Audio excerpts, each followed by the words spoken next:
We're thinking today about the Prince of the Covenant. And this expression, this description of Jesus Christ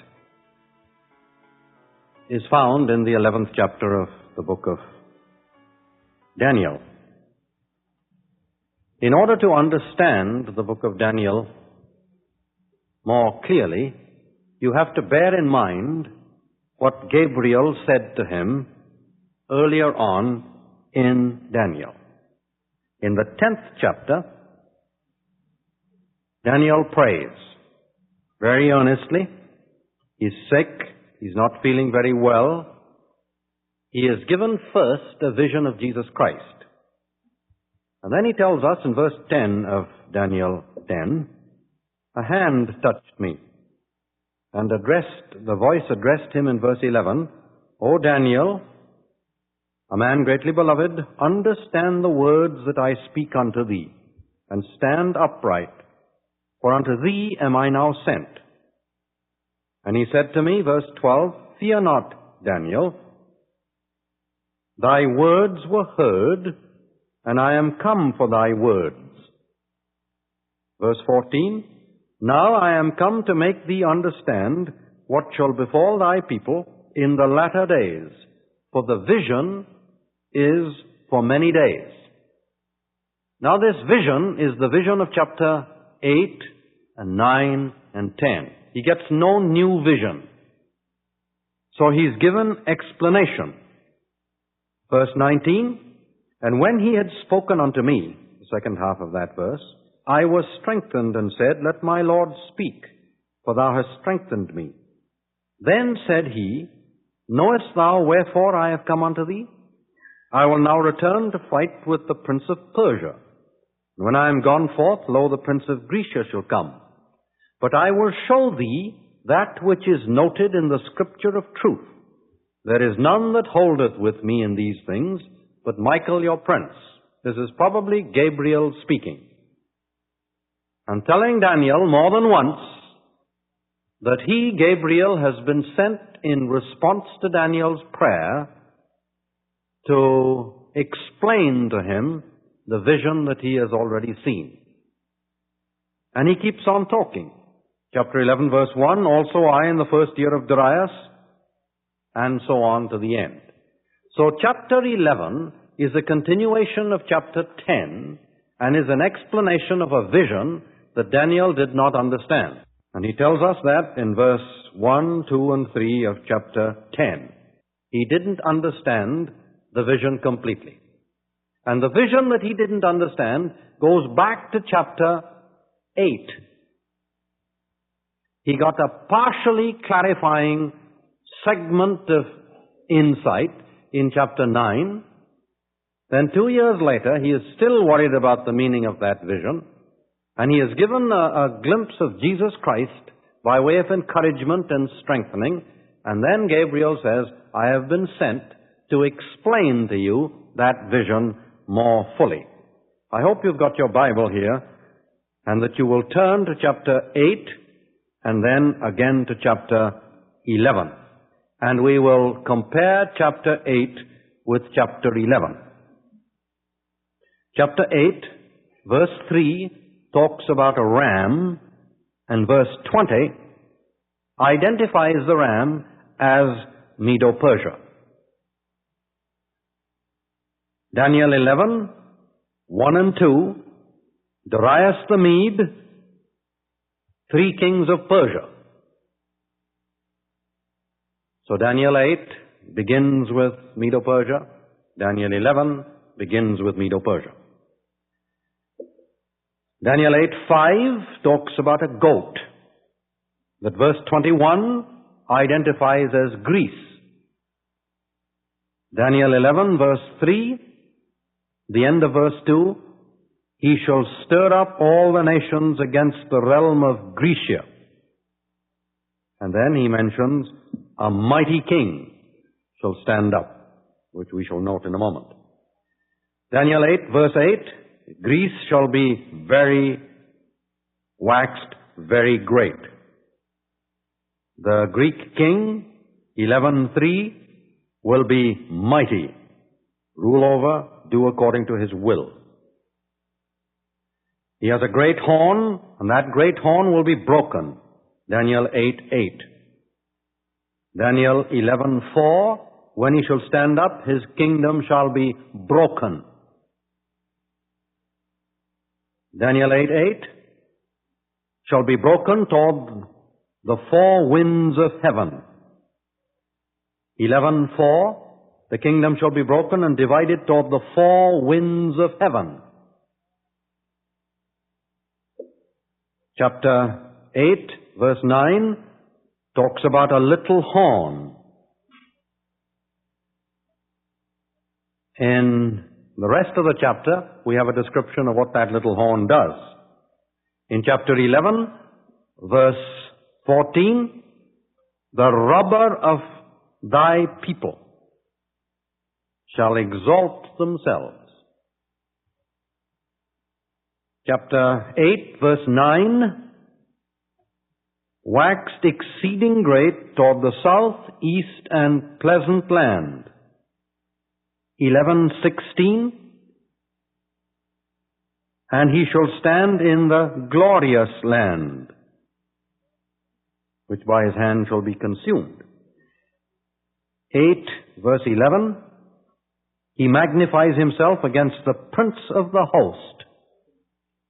11:22,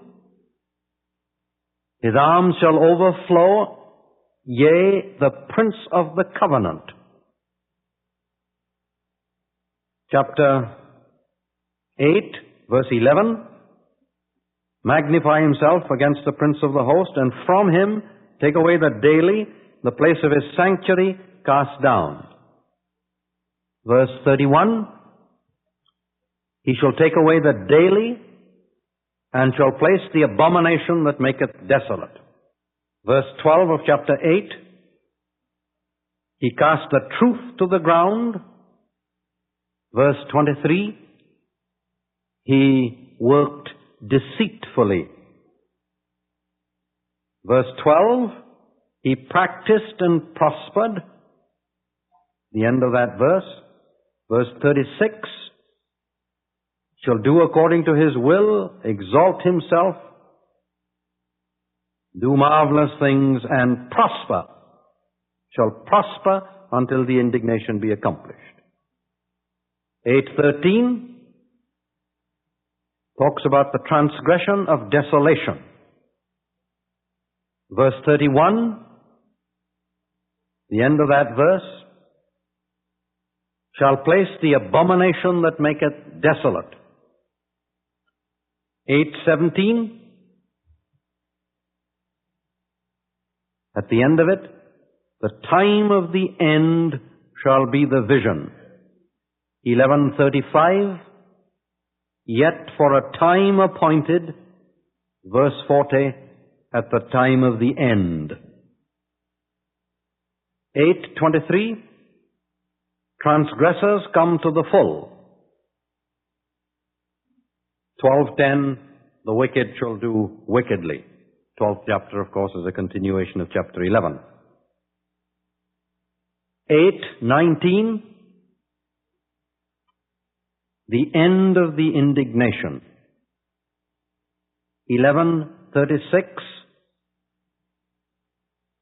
shall prosper till the indignation be accomplished. 8:19,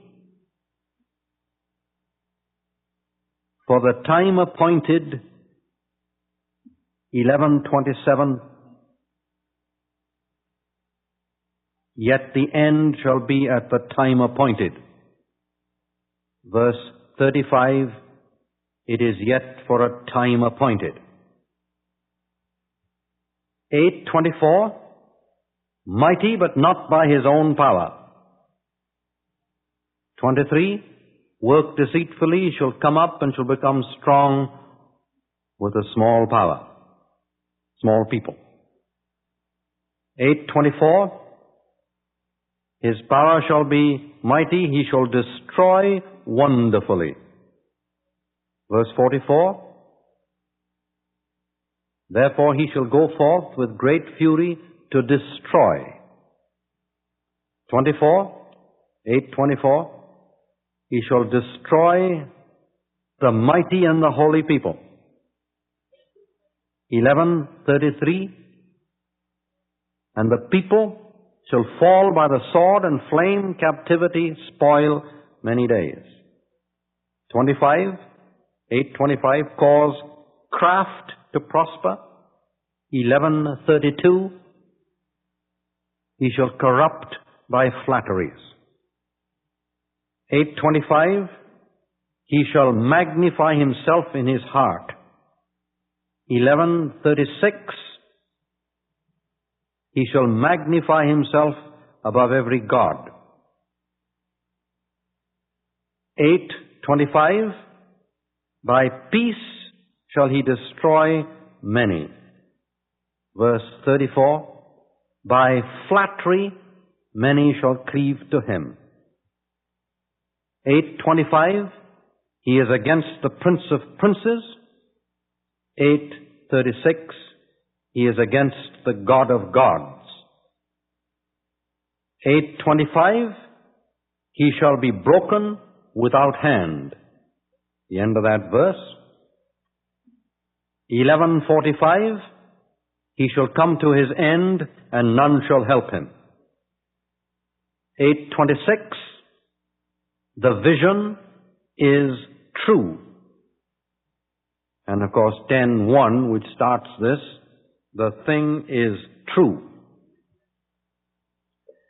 8:26, therefore shut up the vision. 12:4 and 9, shut up the words. 8:26, the vision is for many days.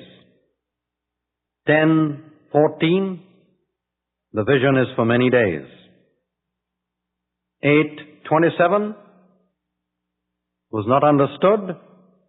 10:1, it's not understood.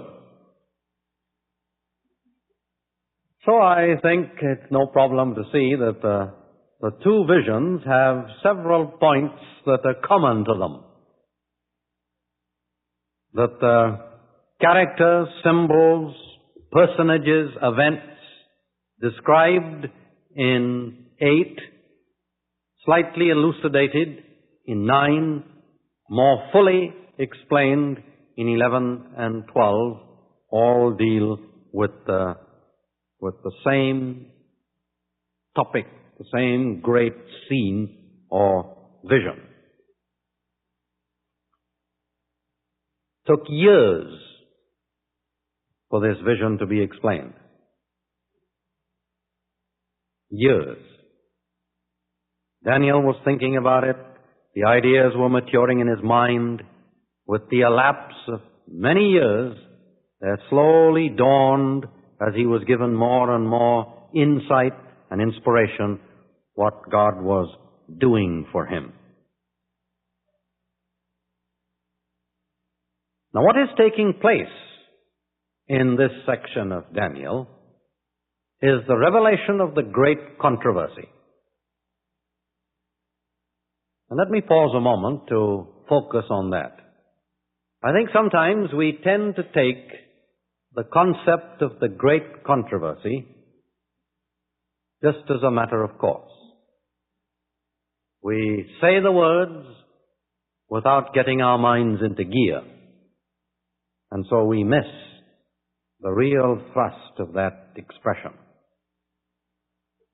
If I was to isolate the contributions to theology that have been made by the spirit of prophecy, I would say that was one of the more important revelations. The great controversy. The tremendous concept can never be minimized of the great controversy. Practically every week, statements that I hear made by Christians send shudders down my spinal cord. And the reason why those statements are made, they are utterly blasphemous, is because the great controversy is not comprehended. Why did God take my baby? Why did God allow that child to suffer? Why did God allow this great accident to take place?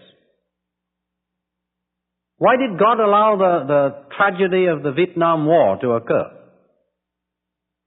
This is the great controversy.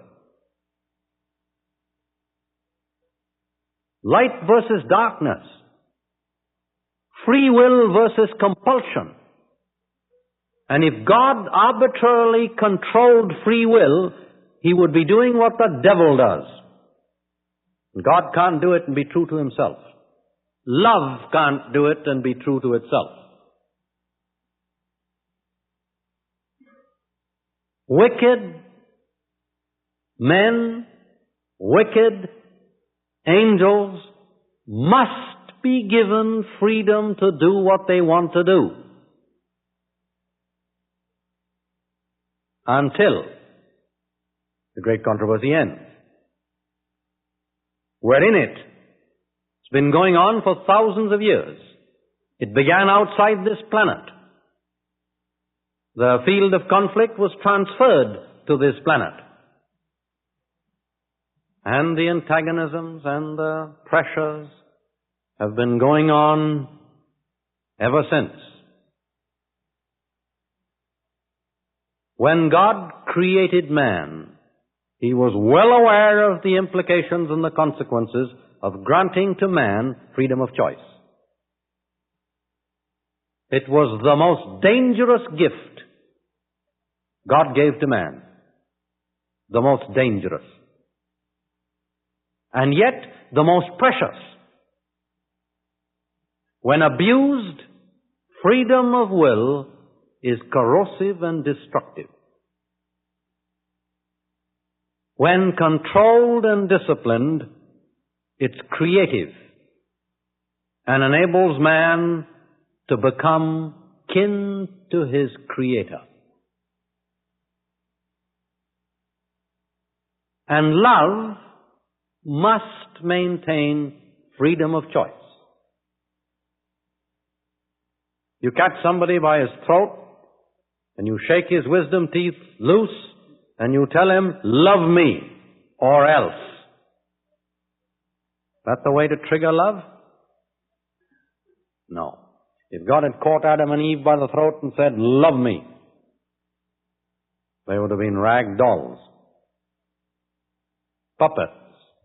No love there. No love whatever. Love is the principle that maintains ideal relationships. And when God created man, He set up ideal relationships. Between Himself, His angels, self, mankind, Himself, every insect, plant, animal, bird, fish, element in this planet. There are millions of relationships. When all those relationships are ideal, one note of harmony exists in this whole creation, then the purposes of love will have been accomplished. Sin jars disharmony, breaks that harmonious relationship. And God has selected, because He must be true to Himself, to give to man, who alone was subject to freedom of will, the opportunities to choose. And since the fall, those opportunities are clearly before us. Before the fall, God says, you may freely eat, but this you mustn't. In their innocence, they were not experientially cognizant of the results of disobedience. They had been warned. The story of Lucifer and his angels was vividly described. Consequences of sin discussed with our first parents. Eve was seduced, and Adam went into the sin with his eyes open. Adam was not deceived. He saw immediately the consequences of Eve's sin and decided to spend this life with her rather than eternity without her. And so as in Adam, all sinned. The sin that destroys is the sin of choice. Adam chose, realizing with his eyes open, consequences of his act, what he should do. Now, every moment of every hour of every day of every year of every century, this conflict is repeated. Satan is the destroyer. God is the healer. Satan is the seducer. God is the builder up. Man in between chooses. And Satan's greatest fiendish joke, practical joke that he plays, is to make men choose to turn his attributes onto God and to blame God for the things that he did. Now, where this great controversy is clearly brought to our notice is in Job chapter 1. Satan comes as the representative of this planet among the representatives, sons of God. And God asked Satan, have you considered my servant Job? Yes. He serves me, perfect, upright. Yes, but what? Let me take him and he'll curse you.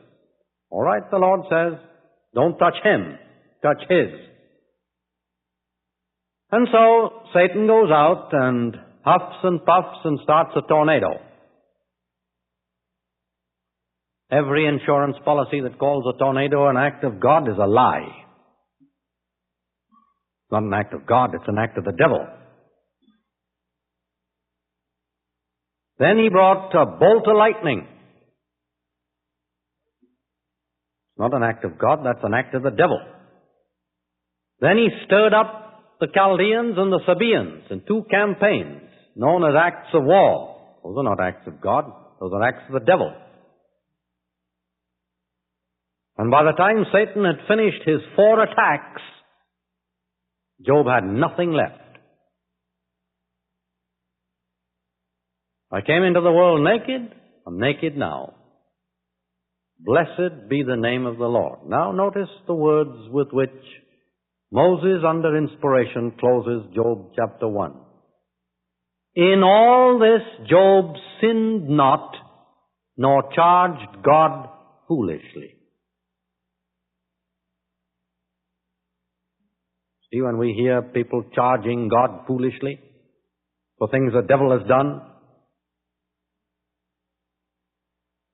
then they fail where Job succeeded. And so we see this great controversy all through the Bible. Now, as part of this great controversy, God selected a people and a place. The people characterized under the heading Abraham and his seed. The place, the promised land. Various titles, various adjectives. Glorious, holy mountain.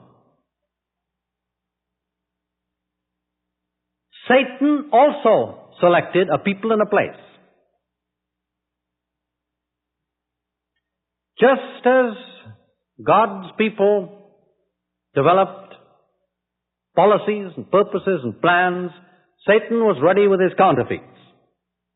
In fact, if you care to read the names of the children of Cain and the children of Seth, you will see the names are very close. God decided to build a city whose builder and maker was God. Nimrod decided to build a city whose builder and maker was man. The name of the city of God is Zion, Jerusalem. The name of the city of Nimrod is Babylon or Rome. Those are the names that they have given in the allegory of the Bible. Babylon, Rome, Zion, Jerusalem. They finally wind up in the last showdown at the end of the book of Revelation. all through this great controversy, the powers of Satan have been attempting to destroy the people of God. All through the great controversy, attempt after attempt to destroy God's people. Every age. The seed, exterminate him. Satan knows virtue. He saw the most virtuous son of Jacob, tried to destroy him. Sent him down to Egypt, tried over and over again to destroy him, but failed. When God's people were placed in Canaan land, he tried every opportunity and every tribe he could to destroy those people. From every angle he could attack them, he attacked them. Sometimes they had respite for 10 years, 5 years, sometimes 40 years. They had a wonderful time. Let's destroy them. They'd come from Egypt, they'd come from Edom, they'd come from Moab, they'd come from Ammon, they'd come from Syria, they'd come from Babylon, they'd come from Persia, then they came from Greece, and they came from Rome, continually trying to destroy. Sometimes quite well succeeding.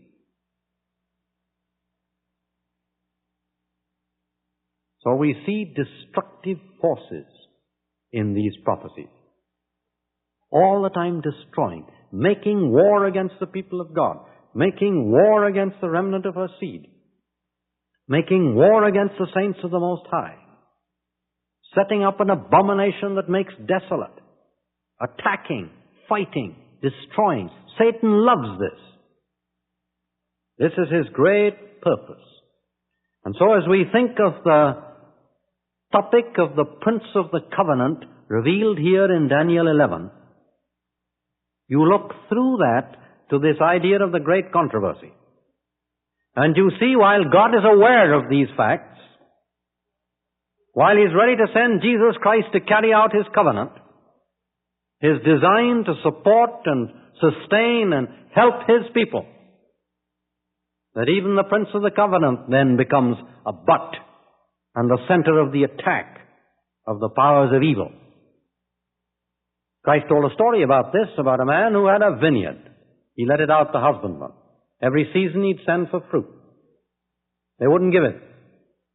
Last of all, he sent his son, the prince, the king's son. They said, "This is the heir. Come, let us kill him, and the inheritance shall be ours." What's he going to do? And the people who were listening to him said, "He's going to send his army. He's going to destroy those murderers and burn up their city." They could see, too, that there must be one day a day of retribution. And when the great controversy is carried out, then there will be armies sent who will destroy those murderers who are outside the city, because no murderer can get inside the city. And he will burn up their city, which is Babylon, which is Rome, and establish forever his city, which is Zion, whose builder and maker is God. Now, with this concept of the great controversy in mind, let's see what Daniel is told here in chapter 11. In the first year of Darius the Mede, I, Daniel, I stood to confirm, Gabriel is saying, to strengthen him. And now I will show you the truth. Behold, there shall stand up 3 kings of Persia. Now, Darius started to rule here in Babylonia about the year 538. When he began, we are told in chapter 10, verse 1, of the 3rd year of Cyrus, And then in chapter 9, verse 1, the first year of Darius. Cyrus followed Darius. God is telling him, Daniel, as he is thinking about this, that I stood there through Gabriel strengthening the Persians. Now minds go back immediately to the prophecy in Isaiah that described the coming of the Medes and the Persians, that named Cyrus, called him my shepherd, who shall fulfill my will, even saying to my city, be built, who would dry up the waters. So God finds among the Persians somebody who will do the divine will, help in the carrying out of the great controversy. And now I'll show thee the truth. Verse 2, behold, there shall stand up yet 3 kings in Persia. Now those 3 kings were Pseudo-Smerdis, Darius Hystaspes, and Cambyses. The orders were Cambyses, Pseudo-Smerdis, and Darius. And then there should be a 4th. And the 4th shall be far richer than they all. Now the 4th one was called Xerxes. These kings we read of in the books of Ezra, Nehemiah, and Esther. Ezra, Nehemiah, and Esther cover the Persian period. In Ezra 6, verse 14, we are told the children of Israel builded and prospered according to the commandment of Cyrus, of Darius, and of Artaxerxes. And the last one, Xerxes, far greater than they all, is called the Ahasuerus of the book of Esther. He was a great king, very powerful, very prosperous. Now think of the relationship of these kings to the people of God. First of all, they gave permission for the captives to go back. They provided funds to help them return. They were ready to provide soldiers to accompany them on their way. And do you remember what Nehemiah says? I couldn't accept an armed guard. What sort of trust does this show to my God Jehovah? He brought us here, He'll take us back. We don't need any soldiers. But the king at least was ready to help. Then you see the last one, Xerxes. Mordecai was a Jew. Haman was an Amalekite. Esther was a Jewess. And the Persian king was all tied up with Jews and Jewesses and Amalekites. And he is induced to make a death decree. The allegory of Esther is extremely important. If you want to understand it, you read the last chapters of Great Controversy. And then one day the swords that are raised against God's people fall as straws. God's people are vindicated. And help and strengthening is given to them to restore and to build Jerusalem. To build a temple of God in Jerusalem.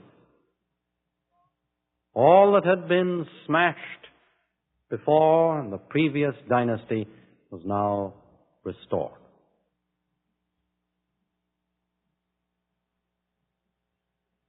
And as we look in the book of Daniel, chapter 11, it talks about the realm of Grecia in verse 2. Far richer than they all, and by his strength through his riches he shall stir up all against the realm of Grecia. Xerxes tried it. He was defeated. But his defeat didn't mark the end of the Persian Empire. But it did mark the end of the interference of the Persian Empire with the Israelites. And so when you get to verse 3, a mighty king shall stand up. 150 or more years elapse between the time of Xerxes and that king of Greece that is the mighty King Alexander.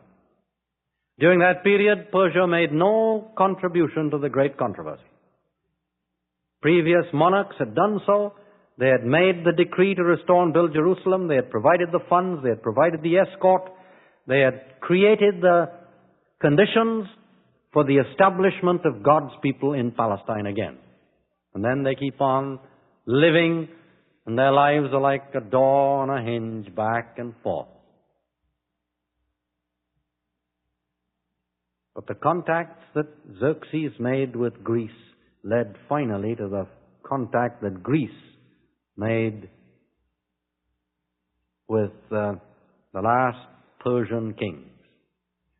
And the mighty king, verse 3 of chapter 11, shall stand up, shall rule with great dominion, do according to his will, ties in with the last verse of chapter 2. The last verse of chapter 2 is Grecia. The mighty king then would be the premier king, Alexander the Great, who did according to his will and accomplished his design. So verses 1, 2, and 3 cover from 538 through the rise of Alexander the Great. And when he shall stand up, when he reaches his highest pinnacle of exaltation, this Alexander the Great, his kingdom shall be broken and shall be divided to the four winds of heaven. Just like the time when that little horn, that chief horn, was broken, 4 stood up in its place. Chapter 8. So at the fall of Alexander the Great, in his greatest moment of victory, he was destroyed. Died an alcoholic. His many generals fought among themselves till 4 of them finally survived. Divided to the 4 winds of heaven. Ptolemy, Egypt, Seleucus, Palestine, east, Lysimachus, north, part of the section of Europe which is now Yugoslavia, and Cassander, the whole of what is today Greece, and parts west. 4 stood up. Not to his posterity. Wasn't his son. Roxana, his wife, was expecting, but their child that was later born didn't receive the kingdom. Nor according to his dominion. The vast extent of Alexander's conquests almost immediately shrank, because he went eastward almost as far as the Indus. Not to his posterity, nor according to his dominion which he ruled. For his kingdom shall be plucked up, even for others beside those, that is, his immediate posterity. Now, we have studied this so many times that to read this explanation, we say to ourselves, so what? I knew that. But when you think that by the river Kibar, centuries before, this old man Daniel was given a vision. The symbol was a goat with a horn broken in the zenith of his power, his dominion taken over by 4 others. You know, you look down 260 years and see that ahead. No way of guessing it. This is divine prophecy. Never let its wonder dull in your mind. God is telling us wonderful truths. They are impossible of duplication.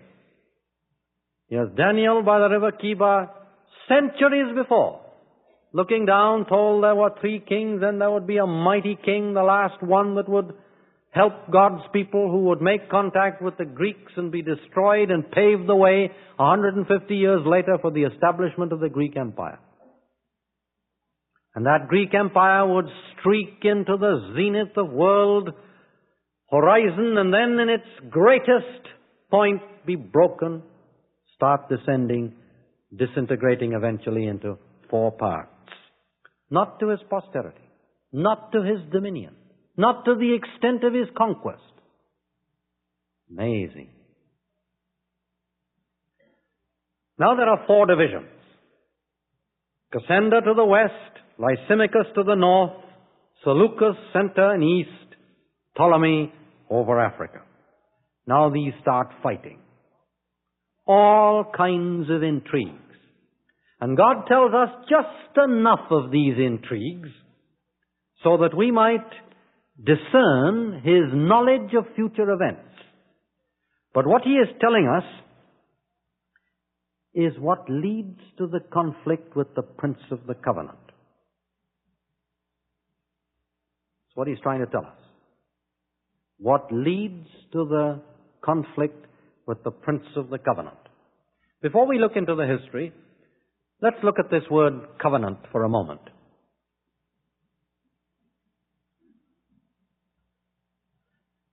When I mention it, I can see some folk think, oh, this is a talk on Bible docs. We had to study the Old and the New Covenants, and we never really understood what they were all about. Because some fellow somewhere told us that the New Covenant was actually older than the Old.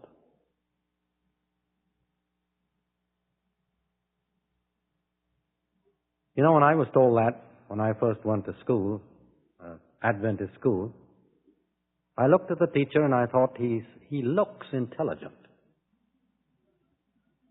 But I don't think he is. Because language ceases to mean a thing if the New Covenant was in actually existence before the Old. You're making a fool of language. I didn't have the courage then to tell him that because I was questing a grade.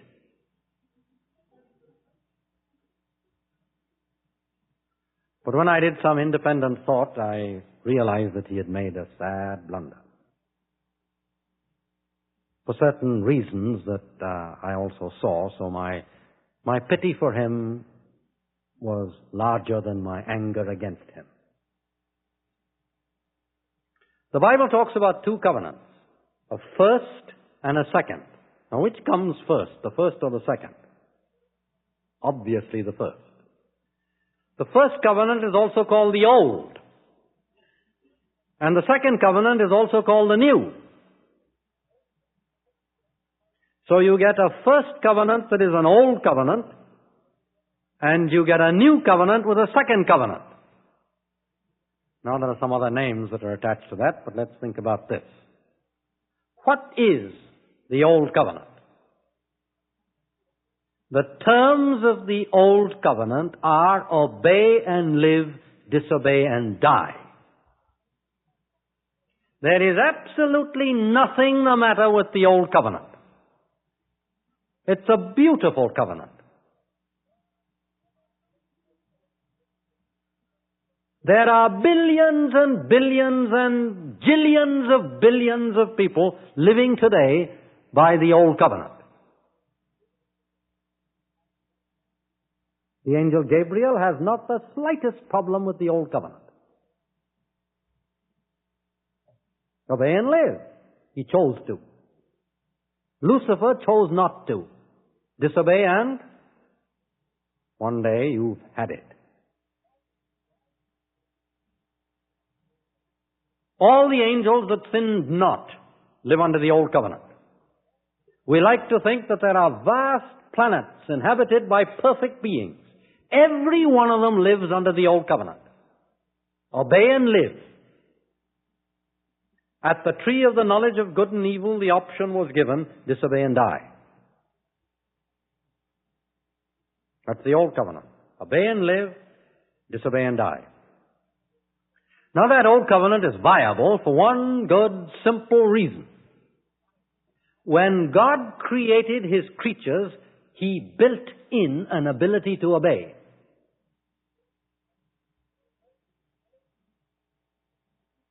So the Old Covenant presents no problems to those who have this built-in created ability to obey. Adam had it. Eve had it. They chose not to exercise that ability, and so they lost it. Gabriel had it. Gabriel has it.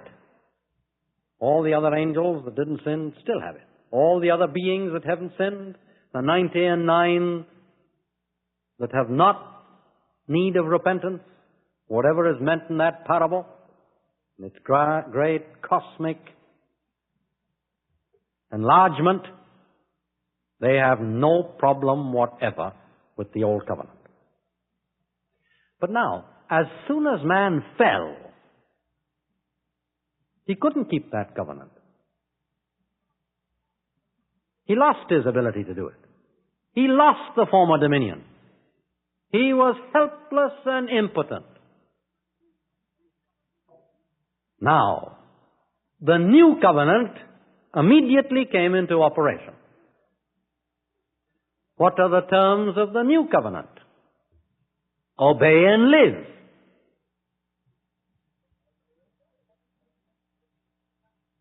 Obey and live. The Old Covenant and the New Covenant are exactly the same. But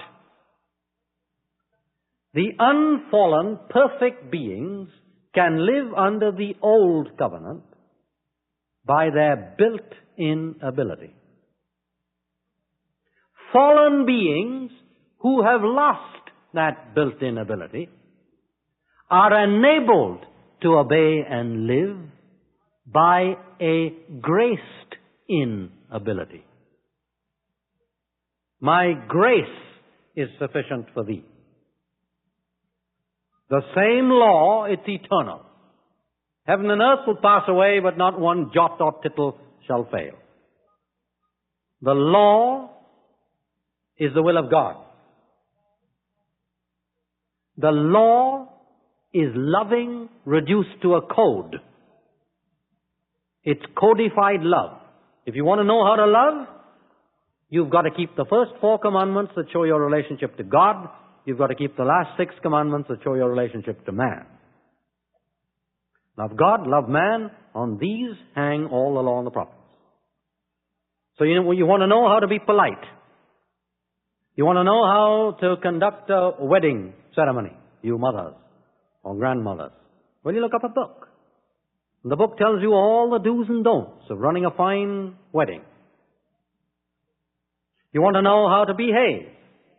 You come out of the prairies with straw sticking out of your hair. You've seen the cows go into their stanchions to eat, one butting the other. First time you land in a cafeteria, you want to do the same thing too. Hey, what are you doing? Where did you come from? Haven't you read the book? And you become polite and they say, after you, please. Never saw a cow do that.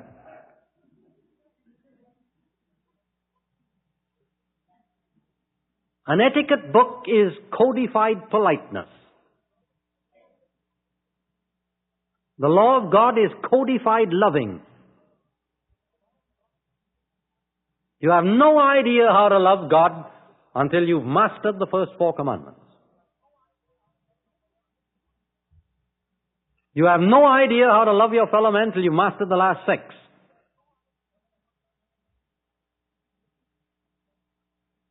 When you don't take care of the 6th commandment, then you have the Vietnam War and the Second World War and the First World War and the 100 Years' War and the 6,000 Years' War. But when you see what love is, then there's no more war. Just like that.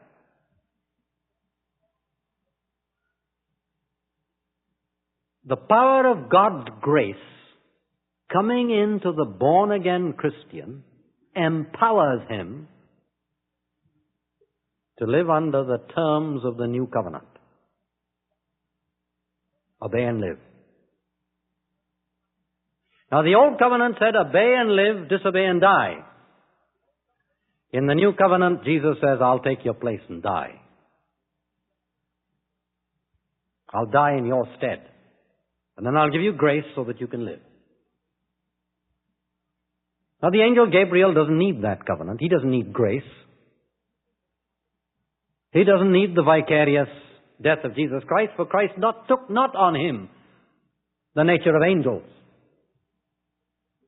but he took on him the seed of Abraham. He was a substitute. Now, the Prince of the covenant is the second person of the Blessed Trinity who carried out the details of dying in the place of vicarious death and of supplying the power. So that now, for the Christian to live, he lives with two thoughts uppermost in his mind. Appreciation that Jesus Christ has paid the debt, and a daily joyous appropriation of the grace of Jesus Christ that enables him to live that perfect, obedient, submissive life of Christ day by day. For me, to live is Christ, and to die to self is gain. I am crucified with Christ. Nevertheless, I live. But the life that I now live in the flesh, I live by what means? Faith. Son of God who loved me and gave himself for me. What does that faith appropriate? Grace. Grace. Faith accepts grace. Faith accepts the power. Faith lives as if the power is there. This is the new covenant. Now, the old covenant was entered into by several people. That's what Paul talks about in Galatians chapter 4. He says Abraham entered into the old covenant relationship when he took Hagar. The Lord has said to Abraham, your seed is going to be the one who will bless the world. So Hagar and Sarah had a little conversation.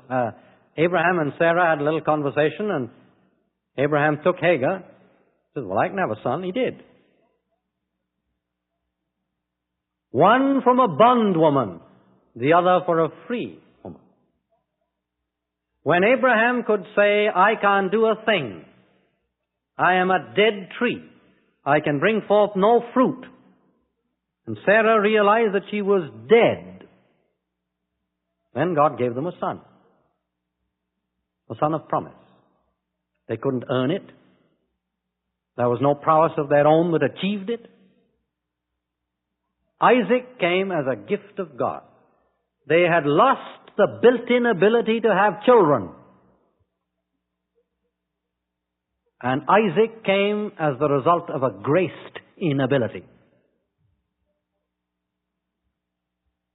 13 years before, Ishmael had come as the result of built-in ability. But the result of built-in ability, the natural man, after his fall, is always leading to perdition. So anyone who tries to work out his salvation now, that all that I can do, all that the Lord wants me to do, I'll do, always ruins it. There in the 4th chapter of Galatians, Paul says, this Hagar corresponds to Sinai. And at Sinai, the children of Israel entered into the old covenant relationship with God. They said to the Lord, all that the Lord had said, we will do and be obedient. They couldn't. Less than 6 weeks, they had a golden calf. Now he says this corresponds to Jerusalem, which now is. So there are at least 3 categories there of the old covenant that men attempted to enter into after the fall and always failed. So any man that tells me, I can do this whenever I want to. I can quit alcohol whenever I want to. You can. I can quit smoking whenever I want to. Oh, yeah? I can quit lying whenever I want to. Or cussing, or gossiping, or doing anything else. You can't. We'll have to say with the apostle, of mine own self I can do nothing. Jesus said that. The servants have said that. We must say that. And so this new covenant relationship is that relationship in which fallen men and women appropriate grace, having accepted the death of Jesus Christ, and get His power to live His life of perfect obedience to the divine will. And thus they become saints. What does Psalm 50 and verse 5 say? Gather my saints together unto me, they that have made a covenant with me by sacrifice. Christ's sacrifice. Jesus is the Prince of the covenant. And through His sacrifice, through His gracious power, we may become sons and daughters of God, part of the royal family. A prince is a king's son. When we become partakers of the divine nature, 2 Peter 1:4, and become brothers and sisters of Jesus Christ, then the will of our Father becomes our will. The purpose of the Father becomes our purpose. The grace of God given through Jesus Christ empowers us. Now Satan has fought this. He's fought this desperately. And as we follow on in the book of Daniel, chapter 11, we see his attempts through the centuries to bring forces to bear to destroy God's people. To destroy that remnant that hold up these divine ideals for any to follow who wishes to follow. Eternal Father, we thank Thee for the vision that we have of Jesus Christ. We thank Thee that in spite of the fact that nations rise and fall, and men who are young grow old, and times change, Thou dost never change. And we thank Thee that to one humanly obscure man, Thou didst come with Thyself to comfort and sustain and guide. Help us to take courage from Thy kindliness, to trust because of Thy compassion, and to love Thee for Thy love. We ask for Thy glory in Thy holy name. Amen.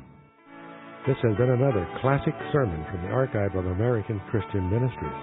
This recording has been digitally reprocessed from the original audio cassette or reel-to-reel in order to make this CD available. The audio quality was improved as much as possible. International copyright, American Christian Ministries. All rights reserved. To order a copy of this or other presentations, or for a free catalog, please call toll-free 800-233-4450. International calls dial 717-652-7000. You may also order from our secure website at www.americanchristianministries.org. There you will discover the largest selection of authentic Adventist preaching available. You can trust ACM. There is no compromise here. If American Christian Ministries has been a blessing to you, why not take a moment just now and send us a note or an email with your testimony? We'll share it with our speakers and volunteer workers to encourage them. Your prayers and continued financial support are very important to ensure the continuation of this ministry as we help prepare America and the world to meet Jesus Christ. He's coming soon.